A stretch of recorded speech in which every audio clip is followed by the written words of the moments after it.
안녕하세요. 제가 오늘 여러분들에게 소개시켜드리고 싶은 책은 청춘의 독서라는 책입니다. 오늘 준비한 책인 이 청춘의 독서 읽어보도록 하겠습니다.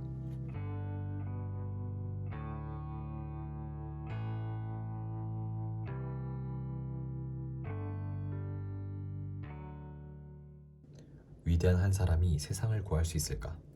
표도르 도스토옙스키, 죄와 벌. 고등학생 시절 공부가 잘 되지 않으면 문고판 책이 많았던 아버지의 서가에서 손에 잡히는 대로 아무 책이나 뽑아 뒤적이는 버릇이 있었다. 마음이 끌리는 책이 있으면 기분 전환이 될 때까지 읽다가 덮어두곤 했다. 이렇게 띄엄띄엄 읽었던 책들 가운데 몇몇은 지금도 제목과 내용이 대충 떠오른다. 대입 예비고사가 한 달 앞으로 다가왔던 1977년 가을 어느 토요일, 저녁을 먹고 나서 글자가 깨알처럼 박힌 새로 쓰기 문고판 책을 하나 집어들었다. 그런데 다른 때와 달리 이 책은 중간에 덮을 수가 없었다. 결국 다음날 오후까지 한숨도 자지 못하고 상하 2권을 다 읽었다. 표도르 미하일로비치 도스토옙스키의 소설 죄와 벌이었다. 나는 소설 도입부의 문장 하나에 그대로 꽂혀버렸다. 그런 일을 저지르려고 하면서 이토록 하찮은 일을 두려워하다니. 그는 야릇한 미소를 지으며 생각했다. 여기서 그런 일은 살인이다. 이토록 하찮은 일이란 하숙집 여주인과 마주치는 것이다.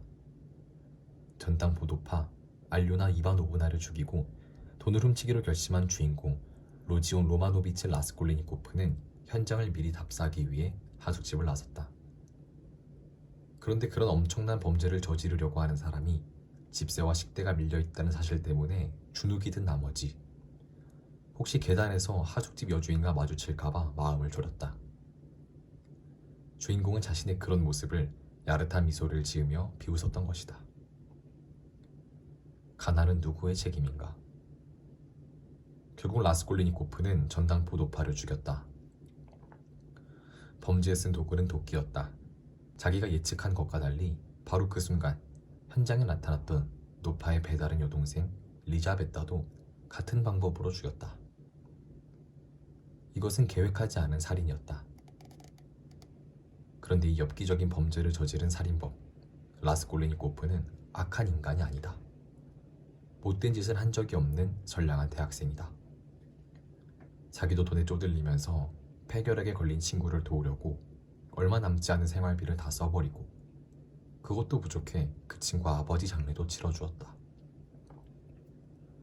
심지어는 살인을 한 뒤에도 선행을 했다. 술집에서 우연히 알게 된 퇴역관리 마르멜로도프가 만취 상태에서 마차에 치여 죽자 어머니가 빚을 내 보내준 학자금 25루블을 마르멜라도프의 아내 까체리나 이바노브나에게 장례 비용으로 쓰라며 몽땅 줘버린다. 마르멜라도프의 딸 소냐와 라스콜리니코프의 인연은 여기서 시작되었다. 이 소설을 처음 읽었을 때 나는 인간의 삶이 위험의 바다를 항해하는 것임을 아직 알지 못했다. 내가 죄와 벌에 꽂혔던 것은 그 소설의 문학적 향취나 극적인 재미 때문이 아니라 도스토옙스키가 정밀하게 묘사한 제정 러시아 수도 상트페테르부르크 뒷골목의 음산한 풍경과 여러 등장인물들이 겪는 처참한 가난에 큰 충격을 받았기 때문이다. 그것은 내가 어린 시절 경주와 대구에서 직접 보고 겪었던 절대 빈곤보다 훨씬 더 끔찍한 참상이었다. 도스토옙스키가 설정한 소설의 시공간적 배경이 100년도 더 전인 1860년대 제정 러시아였다는 사실을 나는 크게 의식하지 않았다. 라스콜리니코프는 사람을 죽였지만 근본적으로 선량한 사람이다. 그가 본의 아니게 죽인 리자베타도 가족을 부양하기 위해 몸을 판 소냐도 모두 착한 사람이다. 소냐의 아버지 알코올 중독자 마르멜라도프와 계모 까체리나 이바 노브나도 결코 악한 인간이라고 할 수는 없다. 그런데 그들 모두는 말할 수 없이 가난하다. 어째서 착한 사람들이 이렇게 가난하게 살아야 할까? 인간 사회는 이러한 부조리를 벗어날 수 없는 것일까? 죄와 벌을 읽는 동안 내내 이런 의문이 나를 사로잡았다. 1970년대 후반 대한민국과 소설 속에 나오는 1860년대 제정 러시아가 근본적인 차이를 발견하기 어려운 비슷한 사회로 보였다. 그때 대한민국은 조세희 선생의 난장이가 쏘아올린 작은 궁, 이동철이라는 필명을 쓰는 정체불명 작가의 어둠의 자식들과 꼬방동네 사람들을 낳은, 정의가 짓밟히고 악당들이 활개치며 착한 사람들이 멸시당하는 바로 그런 나라였기 때문이다. 나는 죄와 벌을 읽으면서 가난의 책임이 가난한 사람 자신뿐만 아니라 사회에도 있을지 모른다는 생각을 했다. 그것은 사실 생각이라기보다는 느낌에 가까웠다.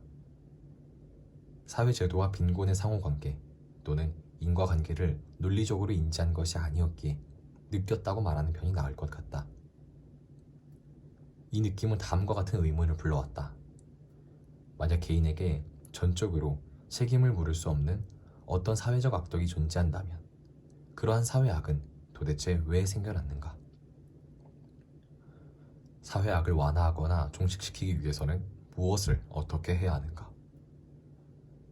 죄와 벌은 내가 이 의문을 풀기 위해 떠난 독서와 사색, 행동과 성찰, 지금도 끝나지 않았으며 언제 끝날지도 알 수 없는 그 기나긴 여정의 출발점이었다. 날카로운 첫 키스와 같은 책. 도스토옙스키도 같은 질문을 두고 고뇌했다. 그리고 그 고뇌의 끝에서 매우 과격하고 관념적인 해법을 건져 올렸다. 도스토옙스키는 주인공 라스콜리니코프가 쓴 범죄에 대하여 라는 논문을 통해 사회악을 척결하고 공동선을 실현하는 방법을 제시했다. 그것은 도덕적 딜레마를 내포한 초인론이었다. 예심 판사 포르피리 페트로비치는 라스콜리니코프를 전당포 자매 살인사건 용의자로 의심했다. 의심의 단서가 된 그 논문에 대해 예심 판사는 라스콜리니코프와 그의 친구 라주 미힌에게 각각 이렇게 말한다. 그건 한마디로 말해서 이 세상에는 어떤 부류들이 있는데 그들은 온갖 종류의 폭력과 범죄를 저지를 수 있다기보다는 그런 짓을 할 완전한 권리를 가지고 있고 또 그들에게는 어떤 법률도 적용되지 않는 것 같다는 그런 암시였습니다. 문제는 이분의 논문에서 모든 사람들이 평범한 사람과 비범한 사람으로 나누어지는 것 같다는 거야. 평범한 사람들은 순종하며 살아야만 하고 법률을 어길 권리를 갖고 있지 않아. 왜냐하면 평범한 사람들이니까.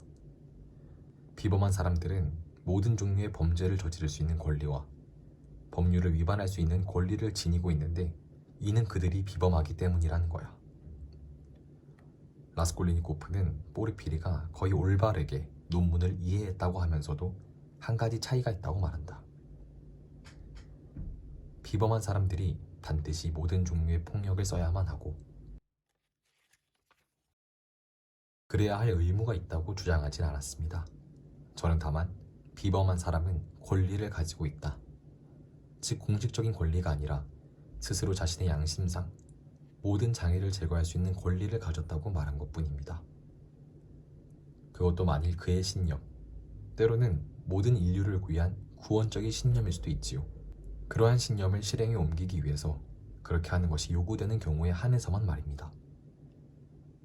예를 들면 아주 고대로부터 시작해서 리쿠르고스, 솔로몬, 마호메트, 나폴레옹 등으로 이어지는 인류의 입법자들과 제정자들은 새로운 법률을 제시하고 그로 인해 선조로부터 전해져서 사회에서 성스러운 추앙을 받은 낡은 법률을 파괴했고 만약 유혈만이 그들을 도울 수 있었다면 피 앞에서도 멈추지 않았다는 점만 보더라도 그들 모두가 하나같이 범죄자들이었다는 생각을 발전시킨 거지요. 이런 인류의 은인과 건설자들이 대부분 특히 무서운 살인자들이었다는 점은 흥미롭기까지 합니다. 라스콜리니코프는 살인을 저지르기 직전 어느 싸구려 술집에서 젊은 장교와 대학생이 전당포 노파에 관해 나누는 이야기를 듣는다. 대학생은 장교를 앞에 두고 라스콜리니코프가 논문에서 다루었던 바로 그 문제를 구체적으로 제기한다. 전당포 노파 알료나는 배다른 여동생 리자베타를 하녀처럼 부려먹었고 그것도 모자라 동생이 부업을 해서 번 돈까지 모두 빼앗았다. 그러면서도 리자베타에게는 한 푼도 유산을 남기지 않았고 자기가 죽고 나면 사후 추도를 해줄 수도원에 재산을 몽땅 기부하라는 유언장을 작성했다. 대학생은 이런 사실을 이야기하면서 장교에게 묻는다. 도움을 받지 못하면 좌절하고 말 싱싱한 젊은이가 있단 말이야. 그런 젊은이가 도처에 있어. 그리고 수도원으로 가게 될 노파의 돈으로 이루어지고 고칠 수 있을 수백, 수천 가지의 사업과 계획들이 있단 말이야. 어쩌면 수백, 수천의 사람들이 올바른 길로 갈 수도 있고 수십 가정들이 극빈과 분열, 파멸, 타락, 성병 치료원으로부터 구원을 받을 수도 있어. 이 모든 일들이 노파의 돈으로 이루어질 수 있단 말이야. 그래서 빼앗은 돈의 도움을 받아 훗날 전 인류와 공공의 사업을 위해 자신을 헌신하겠다는 결심을 가지고 노파를 죽이고 돈을 빼앗는다면 너는 어떻게 생각하니? 그 작은 범죄 하나가 수천 가지의 선한 일로 보상될 수는 없는 걸까? 그 노파의 삶은 바퀴벌레나 머릿니의 삶보다 나을 것이 없고 어쩌면 그보다 더 못하다고도 할 수 있어. 왜냐하면 그 노파는 해로운 존재니까. 다른 사람의 인생을 갉아먹고 있잖아. 이 주장을 일반화하면 이렇게 된다. 선한 목적은 악한 수단을 정당화한다. 따라서 어떤 선한 목적을 이룰 수 있다면 경우에 따라서는 살인이라는 악한 수단을 써도 된다. 그런데 이런 주장은 듣는 사람의 마음에 본능적 거부감을 불러일으킨다. 인간의 양심에는 악을 저지하는 장애물이 있기 때문이다. 우리가 양심이라고 부르는 인간의 도덕적 직관은 수백만 년의 진화를 통해 형성된 사회적 본능이다. 이 본능은 우리에게 명령한다.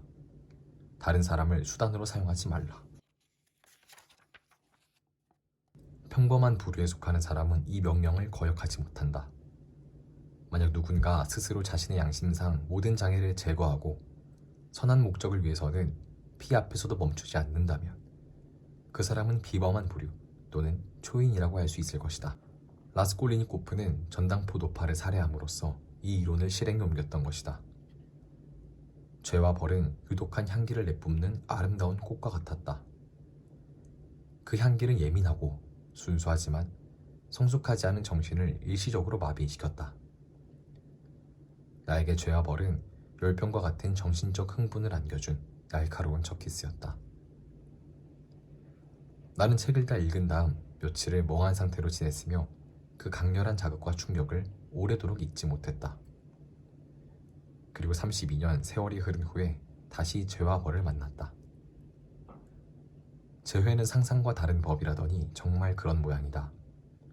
죄와 벌은 옛날과는 사뭇 다른 느낌으로 다가왔다. 30년 전 짜릿한 첫 키스를 나누었던 여인을 예전 그대로의 모습으로 나만 귀 밑머리 희끗한 중년이 되어 다시 만난다면 이런 느낌이 들까? 소설이 내뿜는 유독한 향기는 여전하지만 나는 이제 풋내기가 아니라서 어지럼증을 느끼진 않는다.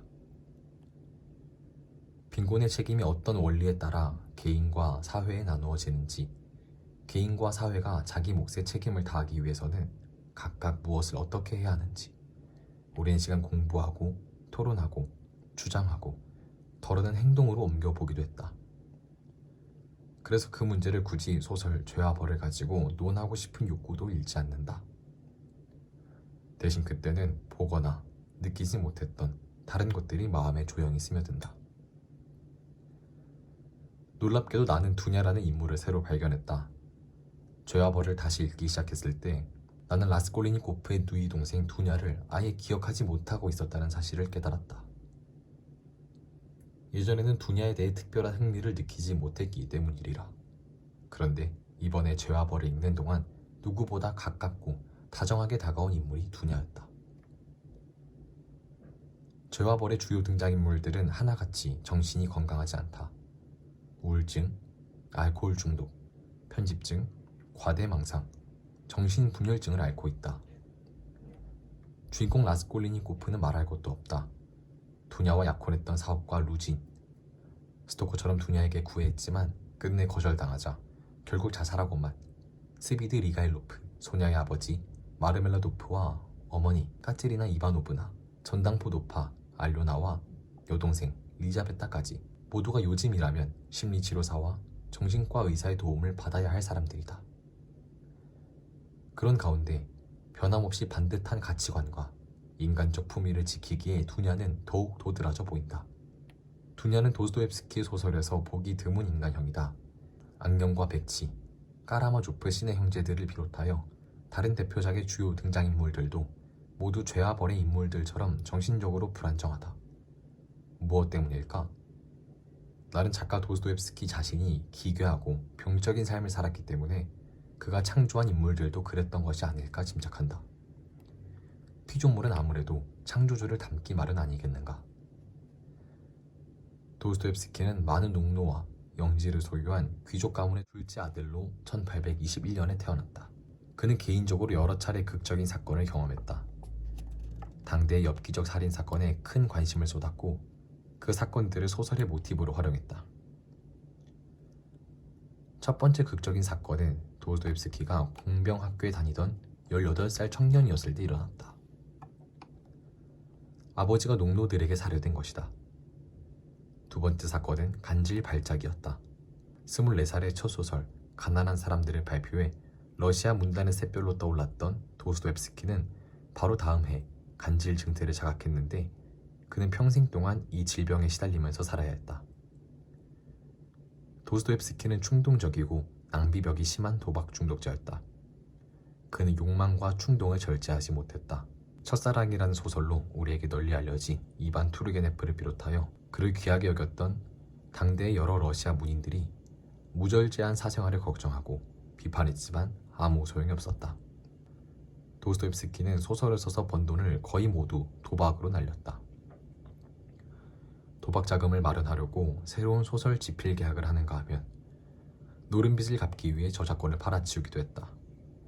독일, 이탈리아, 프랑스 등 세계적으로 유명한 휴양도시 카지노에서 기회만 있으면 도박을 했다. 가장 극적인 사건은 28살 때 일어났다.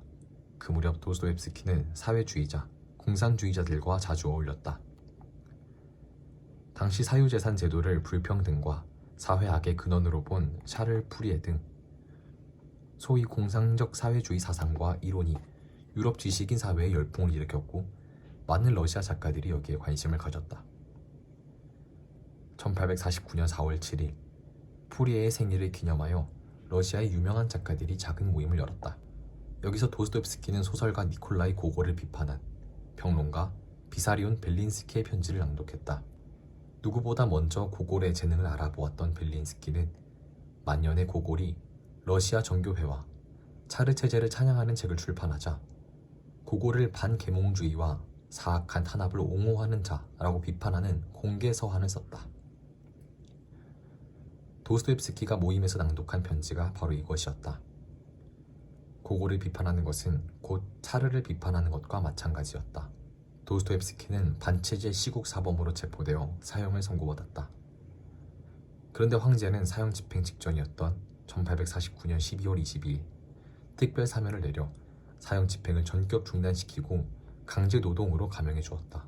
총망받는 젊은 작가를 죽이는 것은 황제의 명예를 깎는 일이었기에 예정된 각본에 따라 사형을 선고해 혼을 낸 다음 살려준 것이다. 그러나 어쨌든 황제의 특사가 없었다면 죄와 벌을 비롯한 대작들이 세상에 나올 수 없었을 것이다.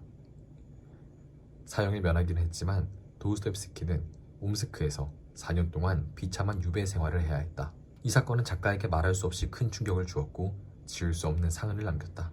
그가 공산주의, 사회주의 운동에 적대적이고 비판적으로 변한 것도 이 사건과 관련이 있을 것이다. 죄와 벌의 자유주의자로 등장하는 레베자드니코프는 공상적 사회주의자에 가까운데 도스토옙스키는 그를 정의감은 있지만 무척 경박하고 우스꽝스러운 인물로 묘사했다. 반체제 혁명운동에 대한 부정적 인식은 나중소설 악령에서 절정을 이루었다. 평범한 다수가 스스로를 구한다. 도스토옙스키가 죄와 벌에서 던진 질문을 다시 생각해본다. 선한 목적이 악한 수단을 정당화하는가? 그는 이 소설에 자기가 찾은 대답을 남겨두었지만 처음 읽었을 때 나는 그것을 알아채지 못했다. 하지만 이제는 작가의 생각을 뚜렷이 인지한다. 아무리 선한 목적도 악한 수단을 정당화하진 못한다. 도스토옙스키는 살인을 저지른 주인공이 겪었던 정신적, 정서적 고통을 절절하게 그렸다. 또한 유영지에 따라간 소녀가 비슷한 고통을 겪는 죄수들에게 사랑과 존경을 받는 모습을 따뜻하게 묘사했다.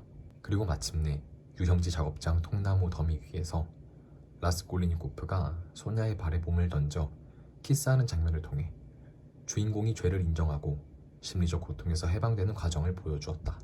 아무리 선한 목적을 이루기 위해서라고 하더라도 인간은 악한 수단을 사용하는 데 따르는 정신적 고통을 벗어나지 못한다. 도스토옙스키는 이렇게 말한다. 죄를 지으면 벌을 면하지 못하는 게 삶의 이치라는 것이다. 그런데 이 문제는 다른 맥락에서 볼 수도 있다. 선한 목적을 이루기 위해 악한 수단을 사용하는 것을 정당화할 수 있는지 따지는 것은 악한 수단으로 선한 목적을 이룰 수도 있다는 것을 전제로 한다. 그런데 나는 이 전제를 인정하지 않는다. 정당성 여부를 따지기 전에 악한 수단으로는 선한 목적을 절대 이루지 못한다고 믿는다. 이것은 어떤 연역적, 논리적인 추론의 산물이 아니다. 실제 있었던 역사적 사건들을 보고 체험한 끝에 얻은 경험적, 직관적인 판단이다. 도스토옙스키는 60세였던 1881년 폐기종으로 사망했다. 그가 세상을 떠난 후 얼마 지나지 않아 스스로 양심상 모든 장애를 제거할 수 있는 권리를 가졌다 라고 믿는 한 무리의 비범한 사람들이 나타났다. 그들은 계급차별과 착취에 신음하는 인류를 위한 구원적인 신념을 위해 피 앞에서도 멈추지 않는 사태를 감수했으며 모든 종류의 폭력을 써야만 하고 그래야 할 의무를 실제로 행사했다. 레닌으로 대표되는 볼셰비키 혁명가들이었다. 그들은 제정 러시아를 무너뜨렸으며 혁명에 대해 견해를 달리한 멘셰비키와 참혹한 내전을 치른 끝에 사회주의 혁명을 성공시켰다. 이 혁명의 주역들은 인간에 의한 인간의 착취를 영원히 종식하여 러시아 사회를 한 사람은 만인을 위하고 만인은 한 사람을 위하는 자유로운 인간의 자발적인 결사체로 만들자는 모토를 내걸고 프롤레타라트 독재라는 이름으로 포장한 전체주의 체제를 구축했다. 20세기 중반 유럽의 절반과 중국 대륙이 같은 깃발 아래 편입되었다. 우리는 이 체제의 슬픈 종말을 이미 알고 있다. 소비에트 연방은 이후 최고 권력자 스탈린 개인을 숭배하고 신격화한 1950년대에 절정에 올랐다가 1980년대 종반 미하일 고르바초프의 페레스트로이카와 글라스노스트로 결국 붕괴와 해체의 운명을 맞았다. 러시아 반대편에서는 히틀러가 본질적으로 똑같은 일을 저질렀다. 그는 독일의 아들딸과 손자들이 다시는 전쟁을 하지 않아도 되는 세상을 만들기 위한 최후의 전쟁을 일으켰다. 건강한 남자와 건강한 여자, 건전한 시민으로 이루어진 위대한 독일 제국을 건설하기 위해 전 유럽을 침략하고 600만 명의 유대인을 학살했다. 공산주의자와 사회주의자, 자유주의자, 집시와 동성애자, 장애인들을 과학적이고 체계적으로 제거했다. 히틀러 제국은 결국 참혹한 패전으로 종말을 맞았다. 스탈린과 히틀러 같은 비범한 사람들이 인류를 구원하려는 신념에 입각해 모든 종류의 폭력을 사용할 권리를 행사함으로써 구축했던 사회체제를 가리켜 우리는 전체주의라고 한다. 이 체제는 인간의 생명과 권리를 학살하고 억압하는 제도화된 악이었다. 스탈린과 히틀러, 그리고 이들의 지시를 받아 대량 학살을 저질렀던 수많은 부하들이 전당포 노파 자매를 죽인 것 때문에 라스콜리니코프가 겪어야 했던 끔찍한 정신적 번민과 고통에 시달렸다는 증거는 별로 없다. 그러나 그들이 그러한 죄악을 저지름으로써 어떤 선한 목적도 이루지 못했다는 증거는 너무나도 명백하다. 인류는 20세기 전체주의 경험을 통해 나쁜 수단으로는 결코 좋은 목적을 달성하지 못한다는 것을 절실하게 깨달았다. 목적이 수단을 정당화한다라고 믿었던 비범한 사람들의 배경으로 놓으면 평범한 사람인 두냐는 더욱 빛난다. 속물 루진이 탐냈고 허무주의자 스비드리가 일로프가 병적으로 집착했던 처녀, 결국 첫눈에 반한 오빠 라스콜리니코프의 친구 라주 미힌과 삶의 반려자로 맺어진 여인. 나는 작가 도스토옙스키가 가장 농밀한 애정을 쏟아가며 만든 인물이 바로 두냐라고 본다. 오빠의 하숙방에서 소녀를 처음 보았을 때 두냐는 소냐가 몸을 파는 여인이라는 사실을 알고 있었지만 예의를 갖추어 정중하게 인사한다. 라스콜리니코프는 두냐의 약혼자 루진을 처음 본 순간 그가 누이를 행복하게 해줄 수 없는 속물 중의 속물임을 곧바로 알아채고 두냐에게서 손을 떼라고 요구한다. 루진은 자기와 만나는 자리에 절대 오빠를 부르지 말라고 위협하지만 두냐는 이야기를 다 들어본 다음 오빠와 약혼자 중에 한 사람을 선택하겠노라고 말한다. 루진이 라스콜리니코프 같은 인간을 감히 자기와 동일선상에 세우느냐고 불평하자 두냐는 이렇게 쏘아붙인다. 나는 내가 이제까지 살아오면서 가장 귀하게 생각한 것, 지금까지 내 전생애를 형성하고 있었던 모든 것을 걸고 당신의 문제를 고려하고 있어요. 그런데 당신은 내가 당신을 과소평가한다고 갑자기 화를 내시는 건가요?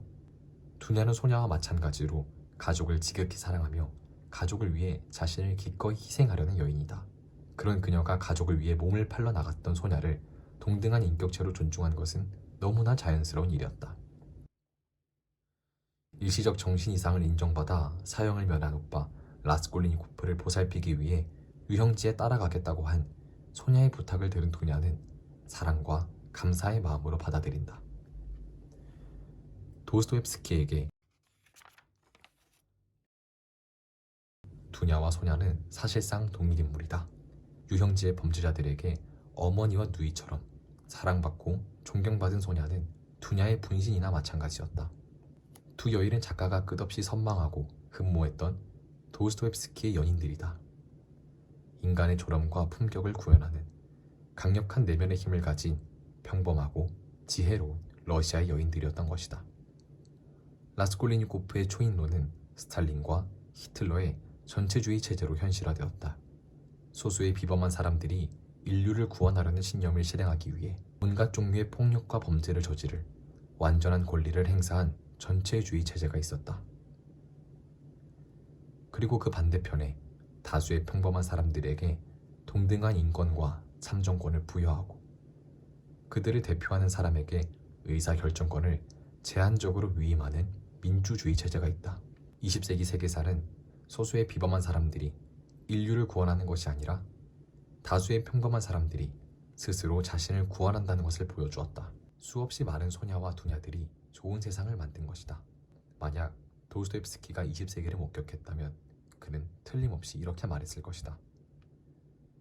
선한 목적은 선한 방법으로만 이룰 수 있다.